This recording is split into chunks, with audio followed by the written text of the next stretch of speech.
Hello, good day. I'm Maxine Alexis Service from BSN2R, and today we're going to perform a wound dressing to because the purpose of this procedure is to clean your wound and to prevent infection or contamination. So we're going to start to wash our hands.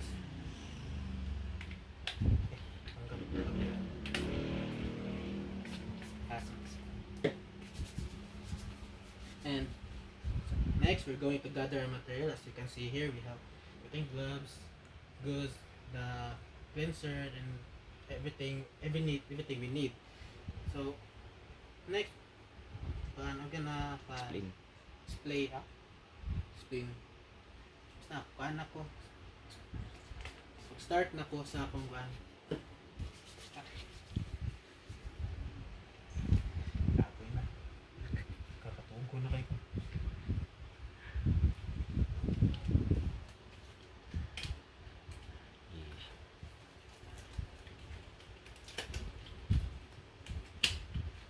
Kakangit. Tingnan na. Importante mo ako na to.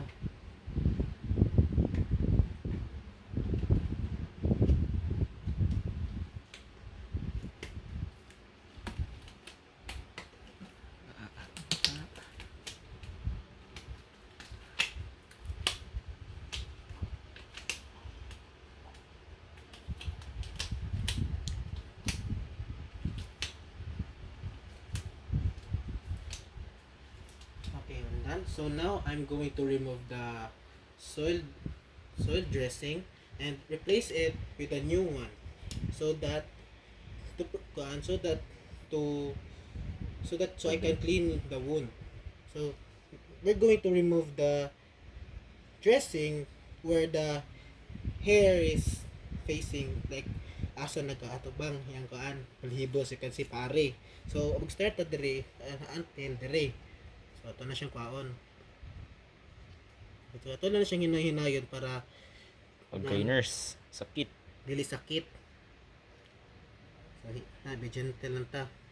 So discard, and we will use the NSS and a cotton swab, so that we will use this to clean the wound first. So we're gonna apply. Let's start in the middle, stroke, and discard. Get a new one. Add the NSS again. And this time, ugsugod na punta diri sa side. Stroke and discard agpon. We will repeat that procedure until sa outside. Stroke, discard,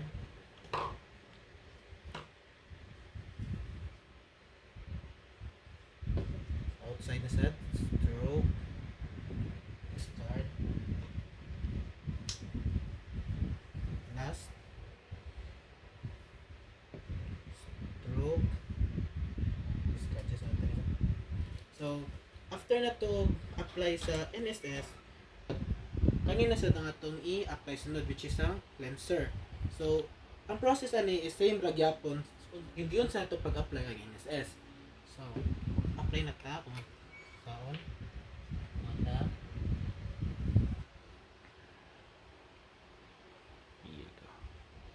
So mag-start gyapon ta sa middle, which is sa wound.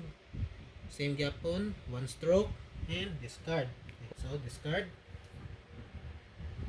Natin lain, tapos na pasangit. Apply. This time diri na pud sa side. One stroke yapon, then discard. And one stroke bago. Side, this one stroke and discard. And we will just repeat that procedure until sa kaning tawag ani nga betadine kani siya kaning yellow. Betadine paint. Ha? The betadine paint. Oh, kana siya basta betadine nga mo yung maka limpyo jud sa to kuan sa wound. Discard.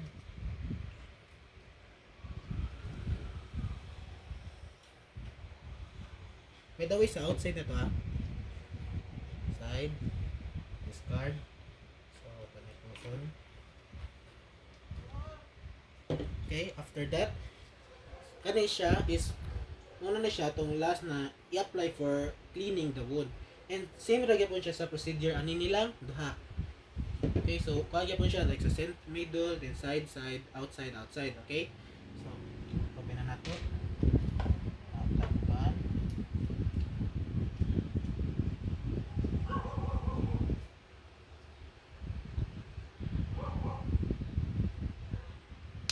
Dara.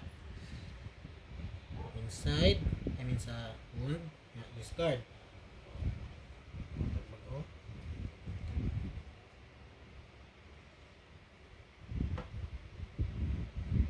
Sa side, discard.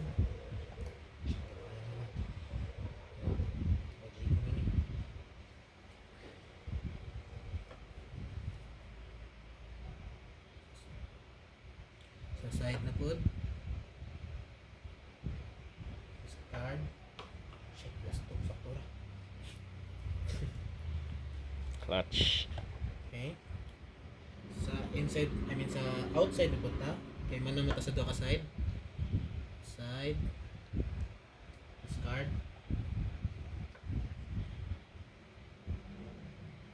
Okay, last one. Outside. Yung discard. So, after ato ani, since man naman ta og clean sa wound, atong soiled na kuan dressing is ato na to siyang ilisdan og bago nga si tawag ni because sterile good.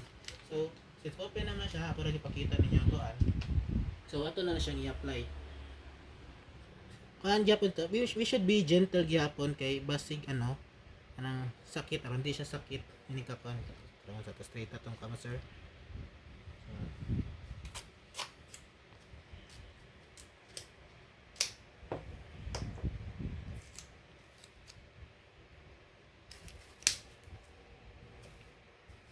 Hindi siyang pilit pero dyan basa. Kaso na eh.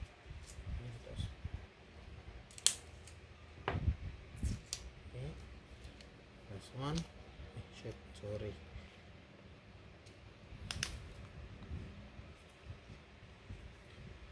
And that's also after na tuog apply sa new dressing, we will do our aftercare, then pag-document na ta and we're done.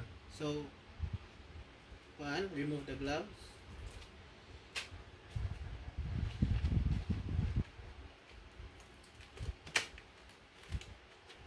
And bye-bye. Okay. And bye-bye. So that's all, and mag-document na ta, and thank you. Mga to.